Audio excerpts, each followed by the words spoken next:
Today, we are privileged to have with us Steve Neal, nationally known political columnist, and deservedly so. And thanks to the Chicago Sun-Times, the only regularly scheduled full-time political columnist. Steve is an established author and historian, and his columns reflect the historic significance of what is transpiring on the political scene. Steve is far too young to carry the title, but in fact and indeed, he is the Dean of Political Writers and Reporters in the city of Chicago today. Ladies and gentlemen, Steve Neal. Steve?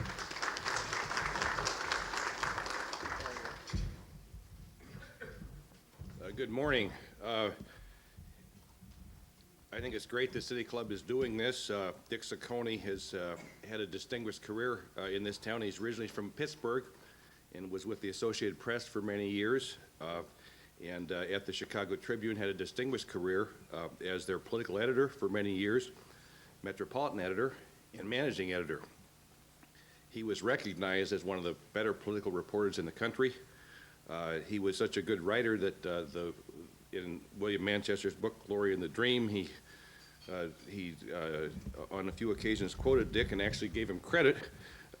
Dick now teaches at Notre Dame. I thought I would talk a little bit about the nature of biography, what makes a book special. It's not just capturing the person, but to bring an era alive and to show why they mattered. And it is very difficult to do this with a journalist or with a writer. Some of us in journalism collect newspaper books and biographies, and Dick Kluger's History of the New York Herald Tribune is probably the best history of a newspaper, and Gay Talese's book on the New York Times I would put on that short list. As far as biographies of notable journalists, the late W.A. Swanberg's biography of William Randolph Hearst, Citizen Hearst, was as good as the movie Citizen Kane, and really is sort of in a league of its own as a book about a newspaper mogul. The very short list of books on notable columnists, I would put Neil Gabler's Winchell, which is just terrific, and it's about the birth of celebrity journalism, and a wonderful book. Jim Tobin did a book on Ernie Pyle a few years ago that I would put on that short list. Ira Berkow of the New York Times wrote a wonderful biography of the great sports writer Red Smith, and a poet named Tom Clark did a terrific biography of Damon Runyon. I would add this book that you can purchase at the back of the room on that short list. Henry Kaiser, the book editor of the Chicago Sun-Times, was Mike Royko's former colleague at both the Chicago Daily News and the Chicago Sun-Times. Henry's a very tough critic, and he described this book as just first-rate and thoroughly honest. And I think that, and Bill Kovich, the great head of the New York Times Washington Bureau for a number of years, said that no one could capture the story of Mike Royko better than Dick Ciccione. I would second that. The thing that is that I think made Dick the right person to do this book is that he not only understands journalism so well and did a column that, like Royko's, could make people laugh. Many people still talk about his Good Jane, Bad Jane columns from about our former mayor. But he also understands the importance of politics. Dick did a book a few years ago on the late Mayor Richard Daley, and is the only author of the shelf full of books on Dick Daley who understood politics. Some of these other books have a lot of trivia and are written with style, but if you want to know about the man, I would recommend his book because it is easily the best book done on the late mayor. Jimmy Breslin once said of Mike Royko's Boss that it was the best book ever written about the mayor of a great American city, and I think that Dick Ciccone's Royko is as good a book as I've ever read about an American newsman. Dick Ciccione.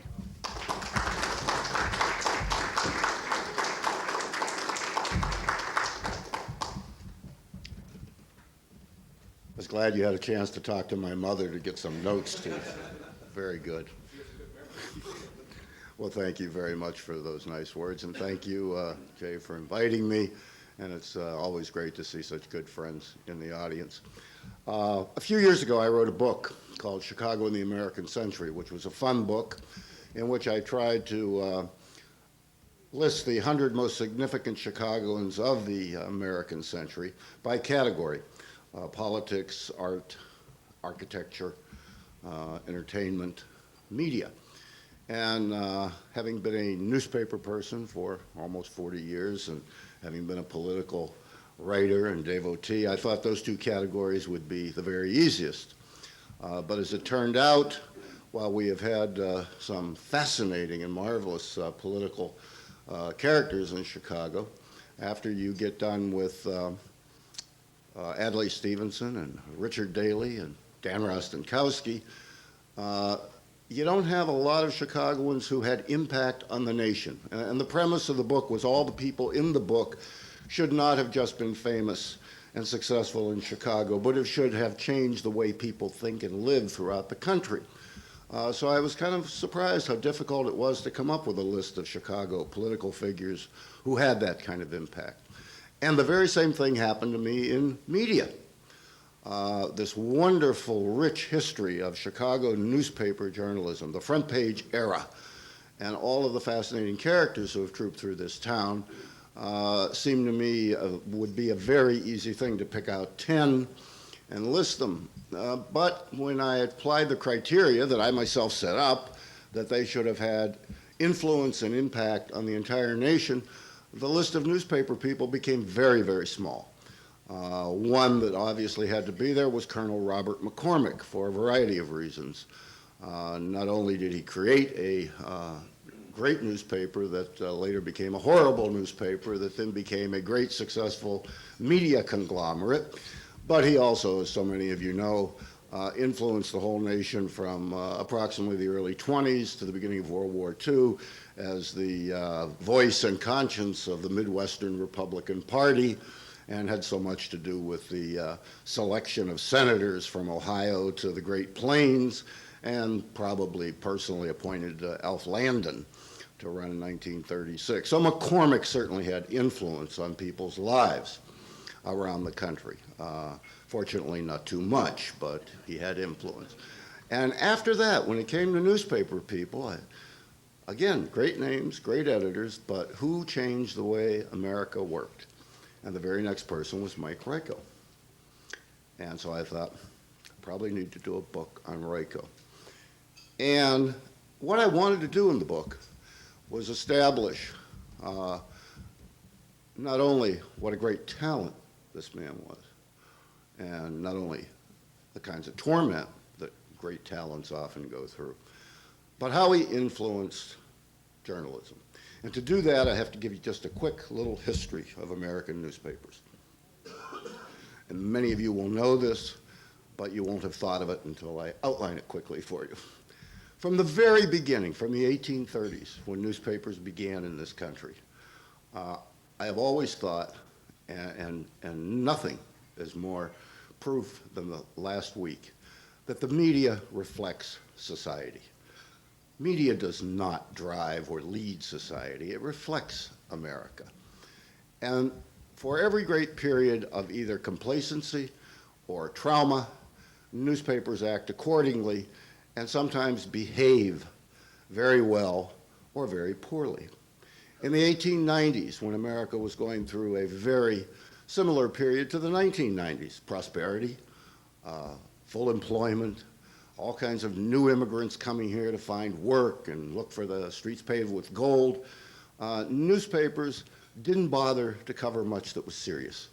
They turned, with the help of William Randolph Hearst, who Steve Neal mentioned, the great Swanberg biography, to sensationalism. We started filling newspapers with stories day after days of young white farm girls being sold into slavery in city brothels. And being Hearst, most of the stories in his paper weren't even true. Some of the other papers, at least, actually went and looked for some of these poor, wretched women.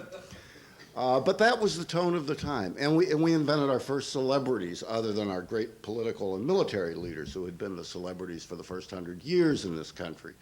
from Washington through Jackson through Lincoln and Grant. These were our celebrities. But in the 1890s, we discovered new celebrities, the very rich who held parties, the Astors, the Vanderbilts, and newspapers began to cover them for the very first time. And then we went into a period of seriousness.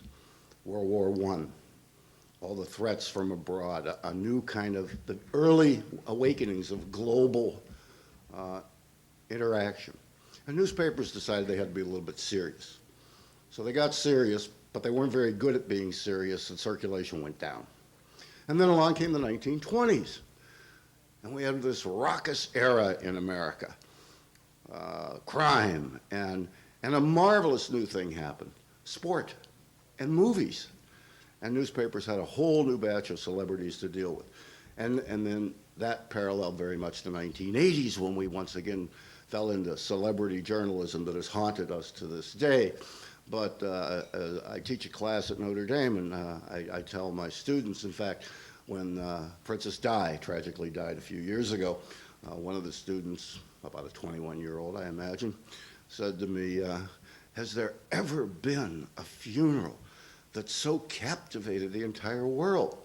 And I said, well, you have to put it in technological terms. Of course, we've never had a funeral that probably someone sitting in Kandahar, Afghanistan, was watching on CNN International, because we didn't have CNN International. But in terms of titillating the public or causing the public great angst, I said, you know, in 1925, a guy named Rudolph Valentino, who you never heard of, died at a very young age. And they laid him out in a funeral parlor on Fifth Avenue in New York City. And 25,000 people lined the streets and finally broke down the police barricade, broke into the funeral parlor, ripped every hair off poor Rudy's head, and then went out and sold it on the streets. And the guy was buried bald. I said, you know, humanity's fascination with celebrities did not start with Donald Trump. Newspapers have always gravitated. And then what happened to newspapers? In the 1930s, two things happened. The rise of fascism in Europe and the Great Depression. And newspapers were totally incapable of explaining to American people why or what either thing was. And newspaper circulation plummeted because they couldn't deal with serious matters. And then World War II came along, and that really made everything great, because newspapers, as the media has in the past week, have wrapped themselves in the flag, and we stayed there for about 10 years. And then the great Eisenhower complacency era came, as my good friend Dan Rostenkowski always tells me. The only thing that happened in those days were the only thing the generals liked to do, build highways. And of course, in building highways, the interstate system, Eisenhower changed the country to a great degree. Let everyone of that generation go to Disneyland in a new Chevy. But newspapers were deadly dull, deadly dull. And they were still wrapped up with public officials. When I went to work at the Associated Press in 1960, it was only a year after the Associated Press had changed the rule that you could not quote anyone who did not have a title or was not an elected official. So for instance, when Mayor Daley was plotting to build Circle, University of Illinois at Circle campus, you could quote Mayor Daley, or you could quote anyone who had a title, but all of those people protesting, walking around City Hall saying, don't ruin our neighborhood, were not allowed to be quoted by name. You could say, Mayor Daley said today, this is a good place to build a university for the city, it needs it. And a group of people outside waved signs protesting, but you weren't allowed to quote them. There was that kind of a news media. And then along came Mike Royko. And again, remember, I have to quickly tell you this. All of the people in newsrooms in the 1960s had gotten their jobs during the Great Depression. And having gotten jobs during the Depression, most of them were a little too old to be drafted into World War II, and they stayed there. And every newsroom in America in the 1960s was full of the kind of people some of us sadly have turned into, aging white males. There were a handful of women. Lois Willie tells a great story that I recount in the book of how she tried to get her friend Georgie Ann Geyer, the great foreign columnist, out of the society section into the newsroom of the Daily News. And the editor at the time, the city editor, said, well, you know, you've been here a year, Lois, and you've never cried. Would Gigi cry? And of course, Lois said, we had guys that were drunk for 4 days, never showed up. They'd get mad that their typewriters out the 4th floor, and all the city editor worried about with women would she cry. So there were no women in newsrooms. And all through that turbulent 60s era, I had come out of the Marine Corps, so when we had rioting every night on the West Side, Ciccione can go cover it. And we had 2 or 3 women dying to get a piece of the story. And they'd beg the city editor at AP, and I would say, yeah, let them go, let them go. Nah, you go. You know how to do it. Women weren't allowed to cover anything after 6 o'clock. And what went on in the 1950s that the entire news media of America missed? The greatest story that changed America for the second half of the century, and not one newspaper covered. And in the book, I also mentioned many of the daily news reporters that Royko broke into used to live in the South Side. And they used to take the IC to work, and they used to sit in a bar in the IC station called the Bomb Shelter, right underneath the library at Randolph in Michigan. They'd come in and have a few shots of rye before they walked up the street to go to work. And while they were sitting there, all during the 1950s, it never occurred to them that maybe they ought to write a story about the hundreds and hundreds and hundreds of black people getting off that train every morning moving from Mississippi to Chicago. And the august New York Times probably had reporters having a belt in Grand Central Station, and they never covered the story. Contrast that with last year, 2000, the census. Every newspaper I read last year had wonderful census stories. Pockets of Hmong people are living in Rapid City, South Dakota, telling you why your school systems need to change, why your health, protection, fire, police, how population shifts in the next decade and the next 2 decades are going to change America. In 1950 and 1960, no one covered it. And no one wanted to cover it. We all wanted to be safe. Mike Royko, when he began his column at the Daily News, became the voice in the North of the civil rights movement. And of course, Daily News circulation plummeted because all the Daily News readers lived on the North Shore. And while they may have been intellectually somewhat moderate, they certainly were very affluent and very wealthy. When Royko began to write his columns making fun of rednecks, not only in Alabama, but on the Northwest Side, and when he had bricks thrown through his windows in his homes, Daily News circulation was falling. But he was setting a pattern, and to this day, the editors and publishers of that newspaper deserve credit for having the courage to let him continue, because what he did was not save the Daily News, unfortunately. It died in 1978.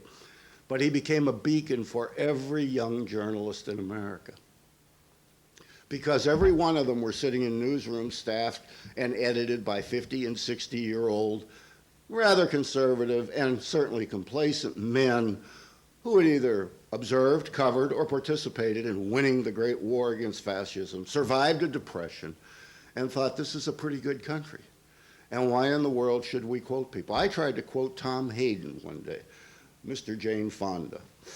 And I had a horrible time explaining to my editor what Students for a Democratic Society was, what the mobilization to end the war was. And he finally threw his hands up and said, I never heard of any of these people. Nobody elected them. We're not quoting them. And he took 4 paragraphs out of the story. That was 1968. It's the kind of editors people had to deal with. And all over America, young reporters, young women reporters were running into newsrooms and waving Royko columns, saying, see, he can do it. Now, of course, we all thought we could write that well. None of us really could. But we wanted to change. And, of course, it did change.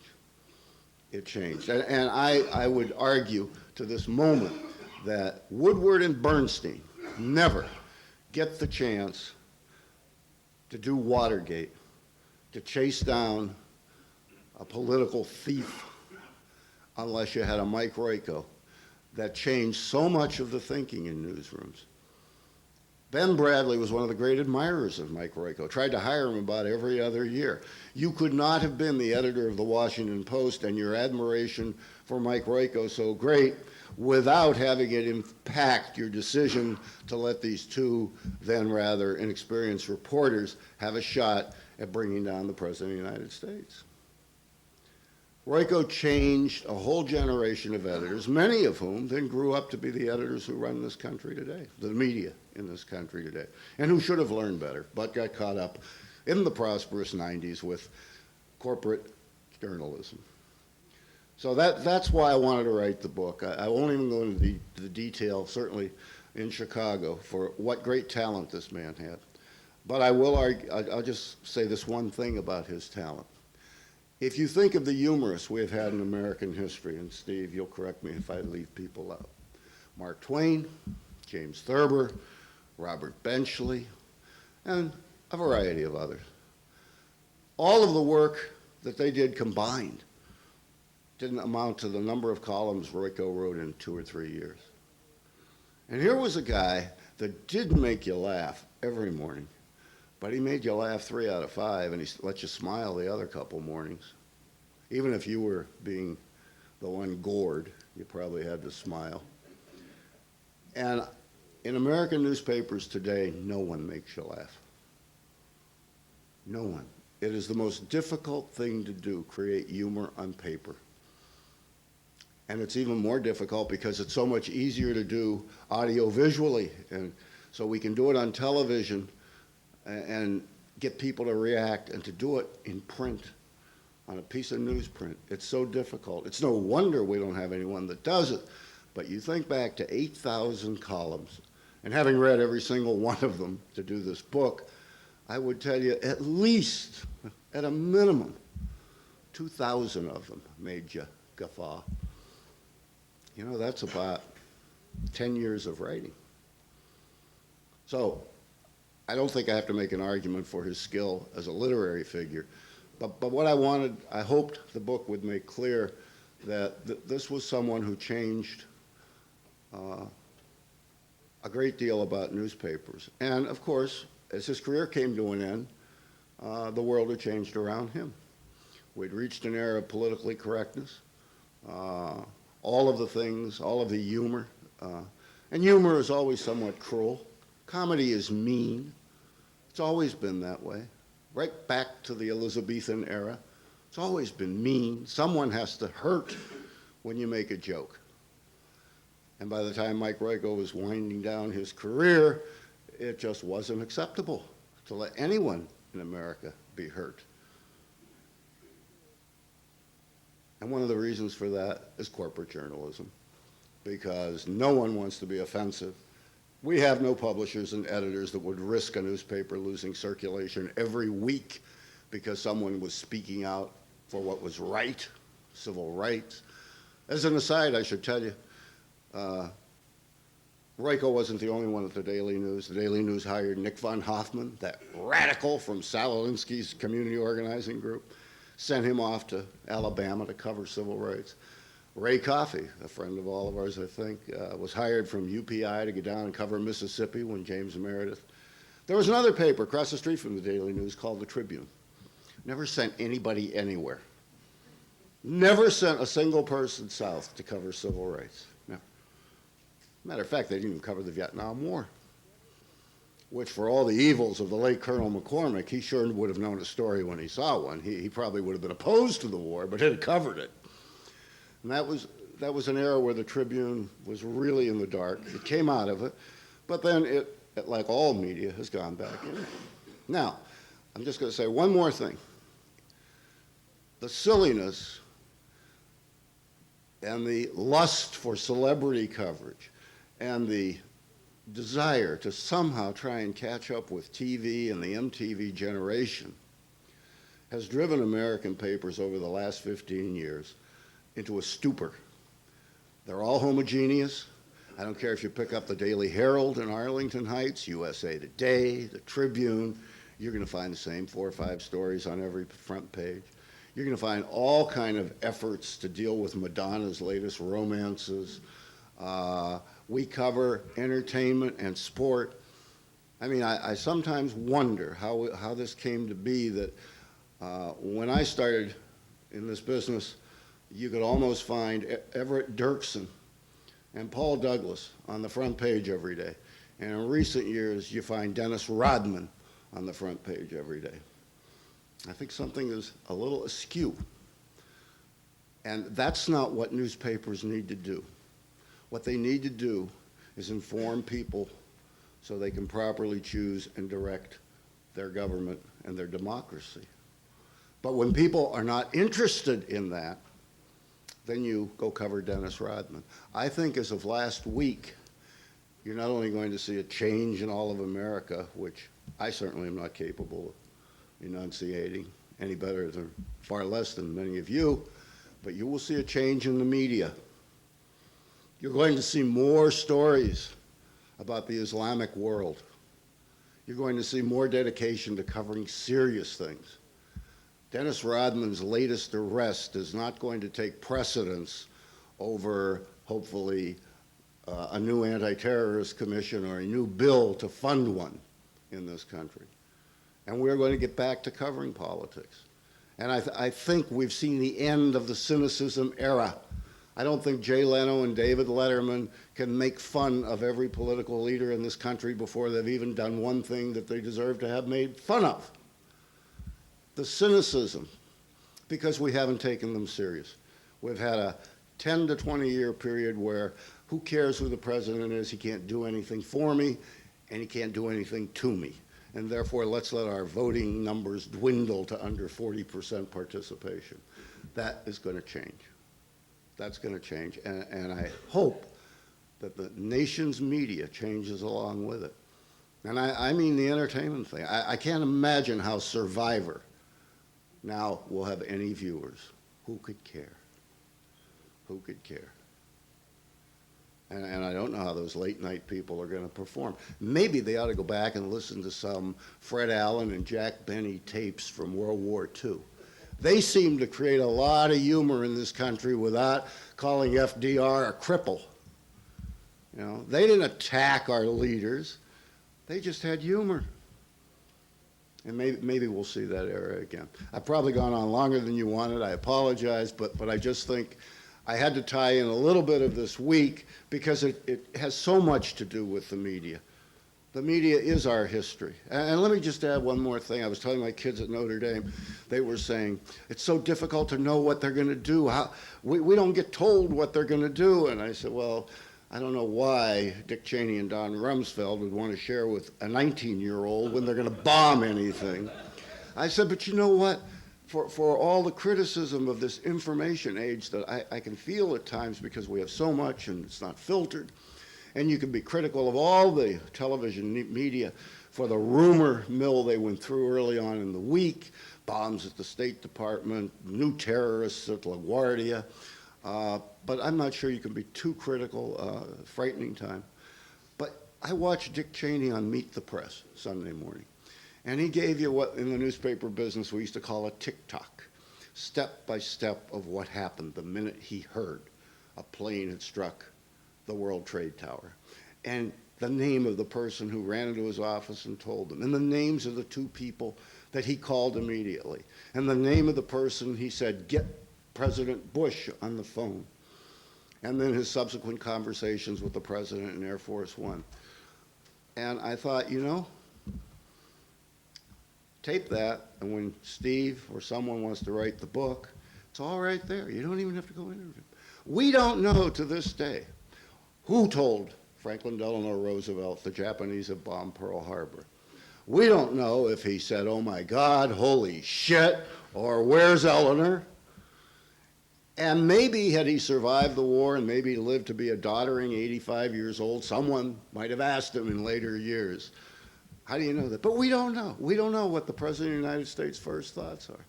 And here, within 3 days after this unbelievable historic tragedy, we have a very pivotal person in government telling as many millions of people around the world exactly what he thought, what he heard, what he said. It changes the whole way of doing history, and it is remarkably revealing. And it's obviously far more fascinating than whether Dennis Rodman's going to appear in court tomorrow, as scheduled. Again, I'm sorry I wandered. Any questions? I'll be glad to take them.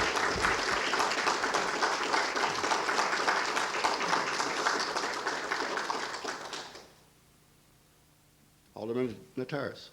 I was wondering, what would you recommend in terms of the change of curriculum in the universities for reporters? I run into an awful lot of reporters who, quite frankly, and I'm not going to be insulting,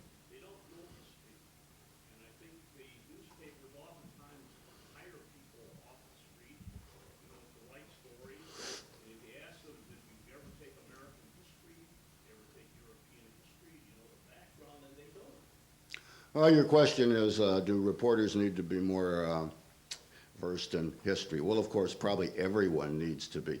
I think you're going to see a different kind of newspaper reporter emerge. Newspapers are probably out there, the good ones, as well as the networks, out searching dramatically today for people who understand the Middle East, who understand Islam. I mean, that's the kind of expertise. I think what has happened in the news media, two things. I earlier praised indirectly Woodward and Bernstein. Usually I damn them.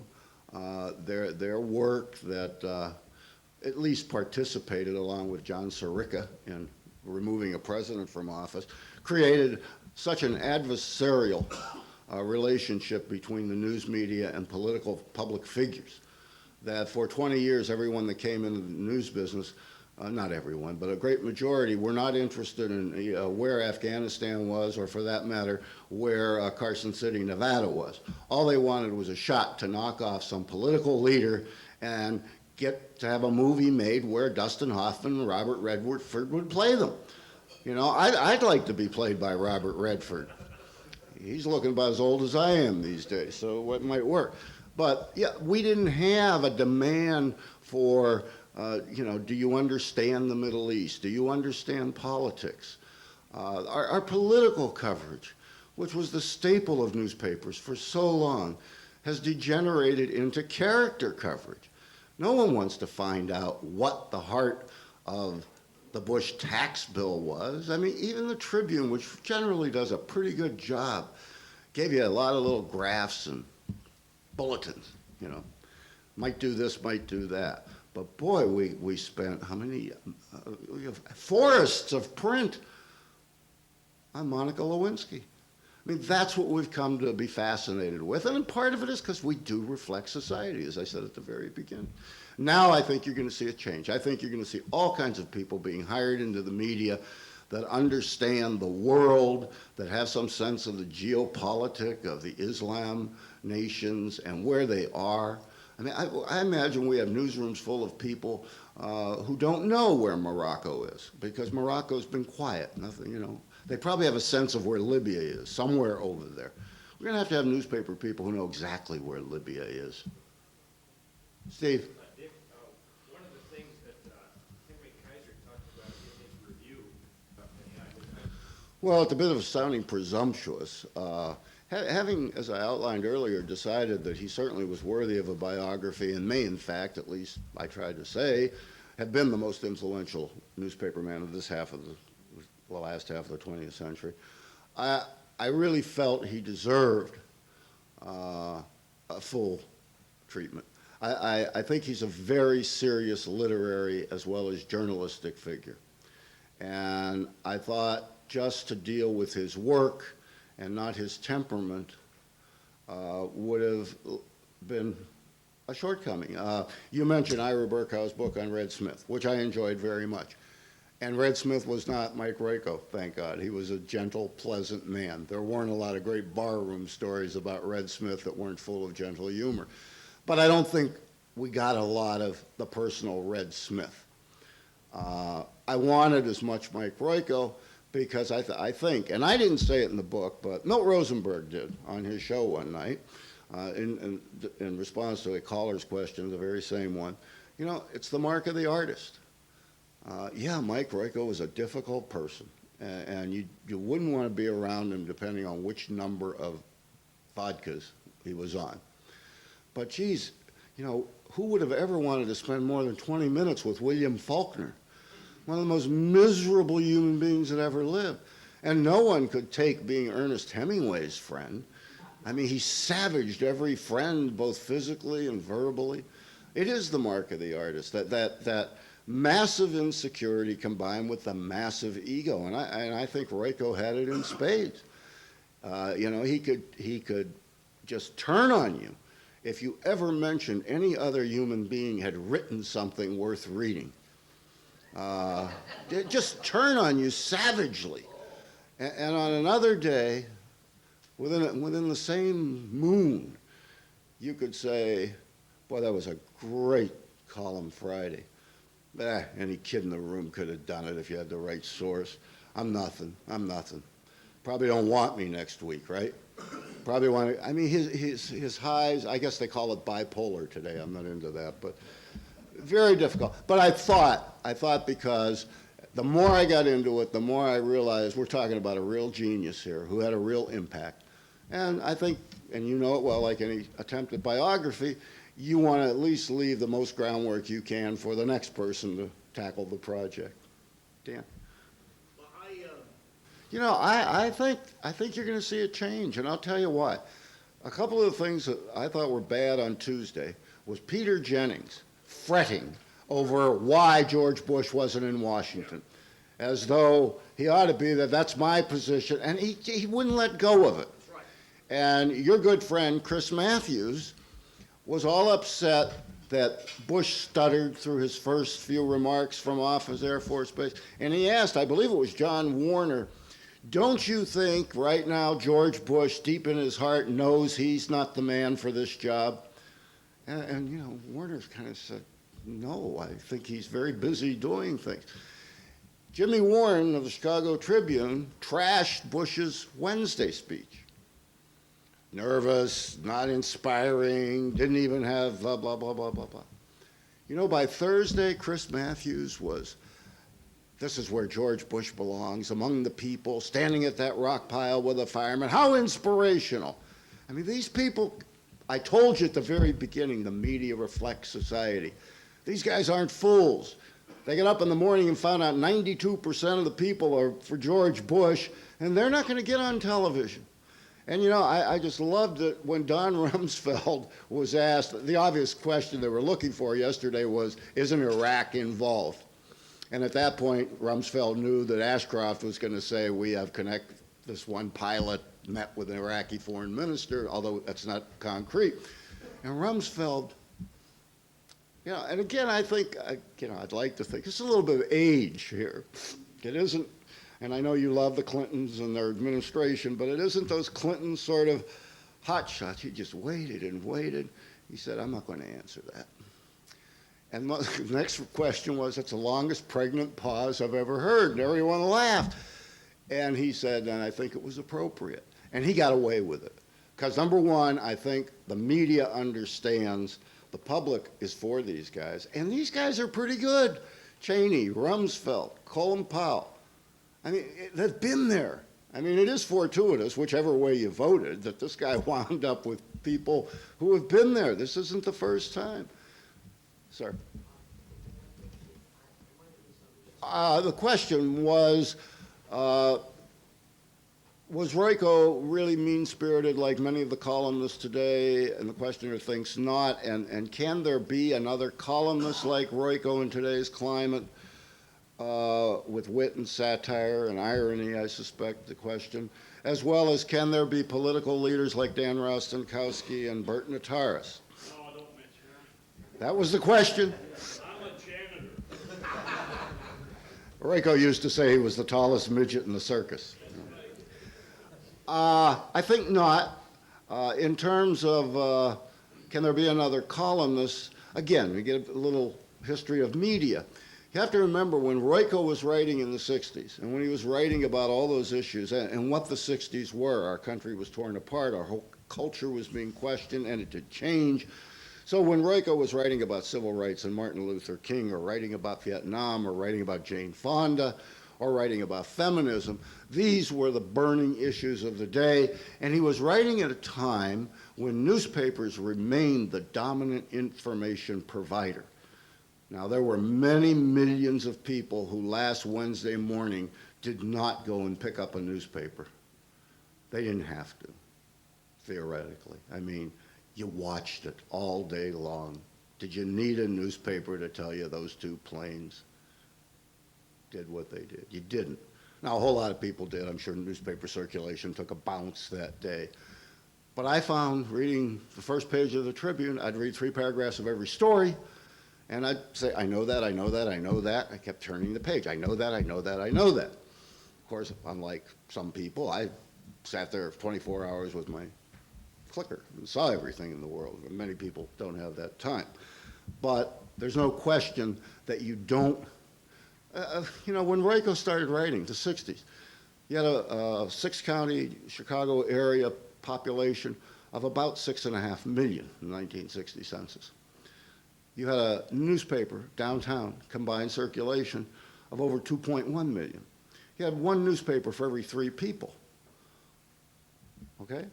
Now, as you hit the year 2000, you've got about, what, 7.5, 8 million in the six-collar, cooking the collars, 8. You've got about 1 million. We're down to 1 in 8. And it's going to go down. So when you have so much information coming from so many different places, the Tribune lost a sports columnist a couple of weeks ago. I was on the golf course every day that week. Most golfers pay attention to sports. Not one person said what happened to the sports columnist. You know, had John Carmichael taken a week off his column back in 1950, everyone in Chicago would have said, what's wrong with Carmichael? It was a different time. We didn't have ESPN. Sports columnists, you know, they're read, they fill some space, and they create a little controversy for sports talk radio. No one knows who they are anymore. So in that sense, where the newspaper was so prevalent in providing us our information, a columnist like Royko was a dominant figure. That can't happen again. Moreover, I don't know that, you know, you're going to see in the very near future columnists that stop being mean to public officials. I hope this is a sea change. And I hope maybe if America once again wants to be serious about politics, if they're interested in politics, maybe there will be more Rostenkowskis and Rocks and Notarises. But right now they're just absolutely, you know, they're like dilettantes. Any guy that pops out of the wall with 20 million bucks decides to run for office, and you know, if his ads are good and he can afford them, that's your new senator. That's not where you build up the kind of good faith and experience that allows newspaper people to come to admire you, if in fact you have the right kind of newspaper people or news people from other media, television, that is interested in what you're doing. And you know, I heard somebody talking yesterday about if we're going to change some laws that are going to restrict our civil liberties, I hope Congress will deal with some civil libertarians and talk about sunset laws for any changes. And the reporter said exactly, what is a sunset law? Well, you know, that doesn't inspire the political person to want to be very forthcoming with that reporter, I don't think, which then goes right back to that clash. But I think, you know, we need a sea change in America, and it's terribly tragic if 6,000 people had to die to get it. But what will be more tragic if 6,000 people died, and by next Super Bowl, we're all lollygagging around, and the polls are all telling the nation's editors and producers they don't want political news. They got this guy bin Laden, they shot him or something, now everybody's happy. They don't want to hear about whether or not Illinois' remap is going to favor which party. They're bored. They don't care. Well, if that's the case, then no, there aren't going to be any more Dan Rostenkowskis any more than there are Mike Roykos. You know, in talking with so many people who were far closer to him than I was not a close friend. I knew him very well because we had a lot of conversation. But I really had never, you know, if I first knew him as a competitor. So therefore, any disdain that he treated me with, I understood. Then we had kind of a different relationship. As haughty and as egomaniac as he was, you know, he still knew where all those stock options were coming from. And although I wasn't the one passing them out, I was sort of the intermediary. So he had his moments where he would, you know, be all right if I take next Friday off, you know. Well, of course, you take the year off if you want. But he could be a little differential. So the relationship was close, but in talking to the people closest to him, that's when I really began to understand how super insecure he was. And that came out because he could be so hurtful to the people closest to him. The fact that he had insulted me on many occasions, I never interpreted that before I got started on the book as some sign of this man's great insecurity. I thought he just, you know, had 3 drinks and thought I was an asshole because I worked for the Tribune. And he's probably right, but But when I found out how difficult he could be for the people who were very, very close to him, including his family, you know, it was clear. I thought one of the most poignant things in the book that I discovered, it's a throwaway line almost, but his oldest son, David, was describing one of the traditional fights between Royko and his first wife over him never coming home and all the attendant things that means. And David was a teen, young teen, and was saying, you know, why aren't you ever here? And this goes back to what Dan said about Mike. He said, his son said something about the family, and Royko said, the column is the family. Without the column, there is no family. I mean, that was that ethnic background. The job was everything. You know, if you could provide, coming from God knows where in Russia and the Ukraine and Poland, starvation, and you got here and you could provide. If you got through the Depression, if you survived a war, you know, Mike was of that generation. Those were his idols. He could never come to grips with the idea, if you had just bought a 4-bedroom home in Saguenash or Edgebrook for your family, how in the world can anyone complain that you were downtown at the Goat till 1 in the morning? That wasn't what it was about. So he had this wonderful vision that could see into the future. I mean, the day after Oklahoma City, what did he write that no one else in America wrote? You know, don't start looking for Arab terrorists. We've got enough nuts in this country. Remember Oklahoma City? First day, it was an Arab. You know, they got here 5 years to 7 years later. You know, and this was supposedly the decline of Royko's career. He had such vision. But when it came to his personal life, he was still his old man, being a young orphan in the Ukraine, having to spit in a bowl of food so the other kids wouldn't eat it before he could. And that was that mix of Mike Royko. Yes, ma'am. Surely, going back to your earlier question, you don't mean to suggest that columnists and commentators should not be critical of politicians, because you said they will be as mean. But there is, I think, a line, and I'd like you to talk more about exactly where that line is between legitimate criticism in a democracy and where someone like Royko may have been over the line. Do you find any of his columns that went too far? The question is, where's the line between legitimate criticism and not criticizing at all, and whether Royko overstepped over the line? Oh, I think he did on occasion. You know, everyone always asks, was he so kind to Richard M. Daley after all the years of making his name attacking Richard J. Daley? And I think it's because, I think one of the reasons is I think Mike in later years felt that while Mayor Daley was fair game, and that when he began introducing his sons into the political system, giving them various things to do, and giving them opportunities to make money, they were fair game. But prior to that, they probably didn't need to be Larry, Curly, and Moe. And I think, you know, I think that was something that, you know, people's children, people's families aren't fair game. Well, they shouldn't be, ever. So I think that was one instance. Everyone has asked, why did he like Young Rich?